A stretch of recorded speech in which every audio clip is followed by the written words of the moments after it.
Those of us who've been on this pilgrimage through the book of Ecclesiastes, perhaps one of the most peculiar books in the Bible, will know by now certain of the emphases that the writer of this book intends to communicate to us.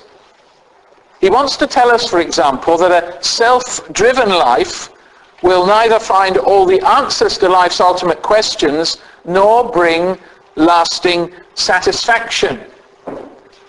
The complex nature of our lives is such that mastering them runs way beyond even the greatest of minds. We cannot comprehend the world. We cannot answer or hope to answer the great and ultimate questions of life.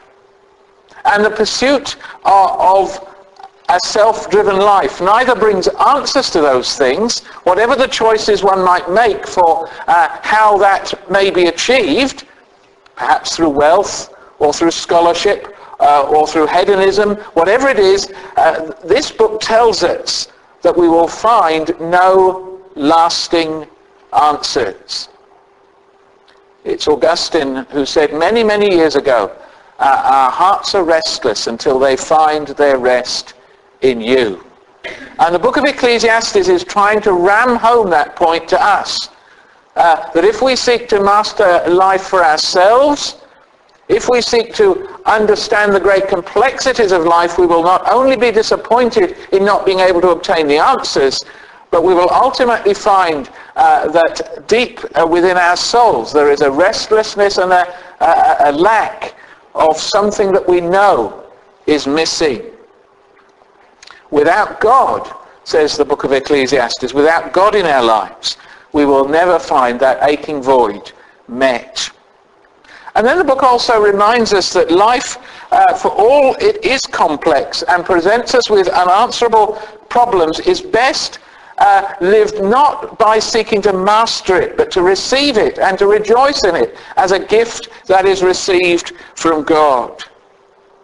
It is not for us to master those things, but to welcome them, to welcome the good things in life, and to direct our thoughts back to the one who has granted those good things to us. In a recognition too, as the book has already stressed to us, that when there are things that we cannot understand, perplexities that we cannot unravel, problems that we cannot solve, a lack of righteousness in our world, painful circumstances ourselves that we cannot find our way out of. Ultimately, the answer lies with God, not least or above all in the age to come. So that's what the book of Ecclesiastes has been seeking to communicate to us. Remind us of our need. Point us to the answer. All of which brings us to chapter 10. And as John commented a minute or two ago, this is a rather peculiar chapter. In fact, if you hadn't been in church, you'd have probably laughed at some of it. I remember preaching in a church many years ago, in fact, where I was preaching from A5 cards and they got out of order. And I couldn't find the way back into the order. You know, there were only 5 of the things, but it's amazing how when you're in a pressure situation, they can't get back into a position. So I simply had to stop in the middle of my sermon and say to the congregation, and these were the days when, the old days in television, when this was often flagged up on the screen, I turned to the congregation and said, the normal service will be resumed as soon as possible. Half the congregation realised I was joking and wanted to laugh. The other half didn't realise I was joking and thought you didn't ought to laugh in church, which made it even more amusing because the group who didn't think you should laugh in church were trying not to laugh, which only made them want to laugh all the more. And it was wonderful fun at the front watching all this go on just through that one comment. But I think that we might have laughed a little bit out loud, actually, if we hadn't have felt, gosh, it's the Bible that John's reading to us, and so perhaps we ought to be sensible about it, because it's actually quite funny in places. Some of the things that are said in this chapter are quite amusing. And if you've read your Bible at all, this chapter reminds you of the book of Proverbs. The book of Proverbs has lots of little statements, little anecdotes, little pithy observations that you find that are very similar to those here in the book of Ecclesiastes. So suddenly it's almost as though the writer of this book has stepped out of one book and into the one that's just gone before. And that begs the question, why? Incidentally, it's also interesting to notice that this chapter doesn't mention God at all. Some of the other chapters haven't as well, but there's no reference to God here at all. So how are we to unravel its message this morning? Well, I've suggested there are two main points, and the first is this. While certain questions and answers lie beyond our grasp, that does not mean we can't learn from the world around us. Our knowledge is finite, but that doesn't mean we can't learn from the world around us. And in particular, this chapter focuses upon foolishness. What are the characteristic marks of a fool? That comes out right at the beginning of the chapter. We're reminded that the fool is someone who has no idea what he's doing very often. But notice what it says in particular. Folly is often self-evident, or at least it's self-evident to everybody else except the fool. The heart of the fool turns to the left even as he walks along the road. The fool lacks sense and shows everyone how stupid he is. So the fool thinks he's clever, but everybody else knows how stupid he is by the way that he acts and the things that he says. And this chapter picks out a number of reasons, things that characterize foolishness. The first is laziness of mind. Look how that comes out in verse 15. Laziness of mind. A fool's work wearies him. He does not know the way to town. He doesn't think penetratingly enough. He doesn't think long enough. He doesn't engage his brain, as I sometimes say within the context of the family. We need to engage the brain. And here is someone who doesn't engage the brain.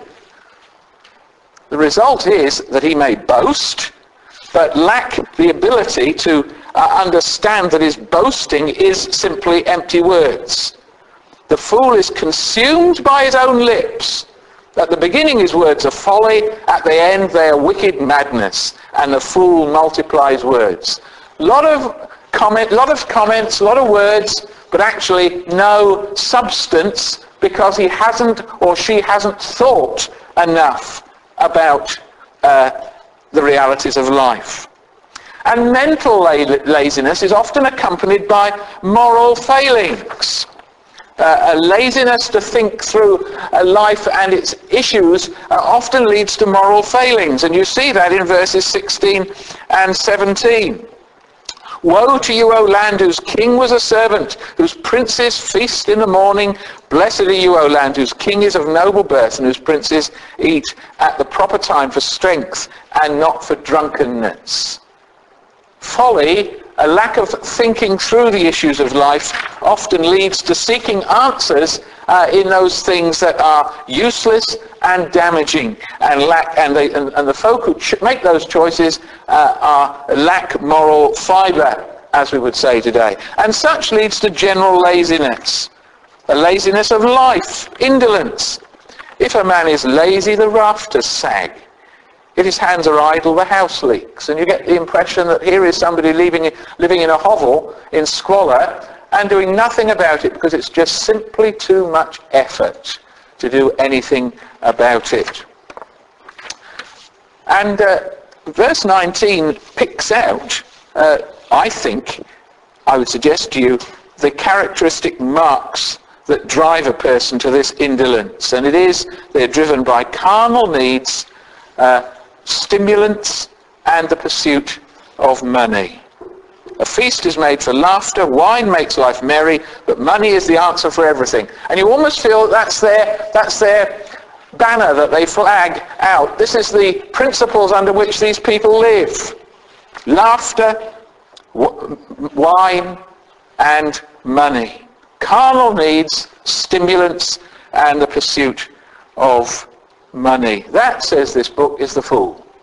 That, says this chapter, is the foolish life.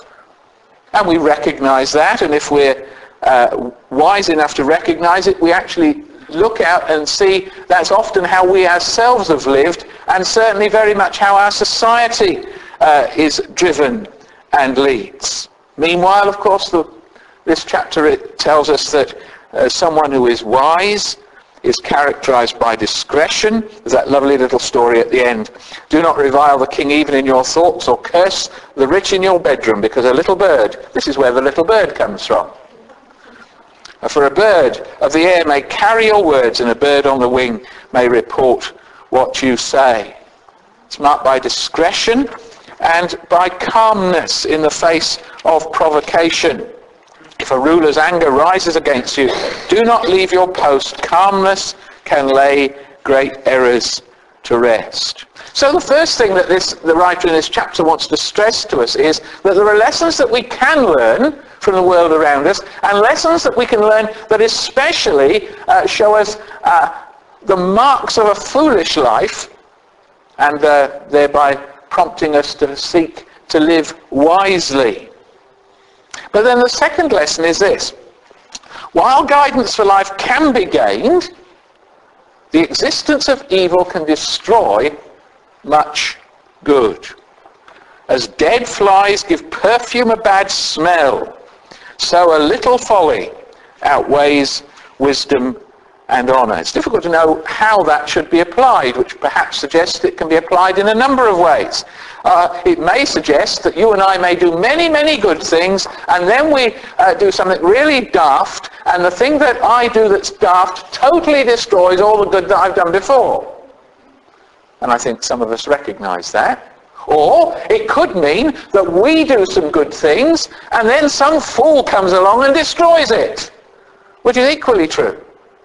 That goodness in our world isn't something that automatically follows from the wisdom that is employed in seeking to do something, because some stupid idiot, and sometimes that stupid idiot is you and me, some stupid idiot comes along and messes and fouls the whole thing up. So the other thing that's said here is that we live in a topsy-turvy sort of world, where folly is found where wisdom should be found, and where wisdom is often found where folly should be found. I've had two conversations with Christians this week, one of whom is a clergyman, and the other is stacks the shelves in Asda. I have to say that as a result, if I were to make my judgment of these two people simply on the basis of those two conversations, I would have to say I found wisdom where I would have expected to have found ignorance, and folly where I would have expected to have found wisdom. And that's what is being said here. All too often that's the case. And sometimes, even when wisdom is there, when effort is given, it doesn't produce what we wanted. Now, when Robin invites us to work duty days, one hopes that he hasn't got this passage in mind. But we could well imagine it. Whoever cleans the car park finds the bough from the overhanging tree fall on them.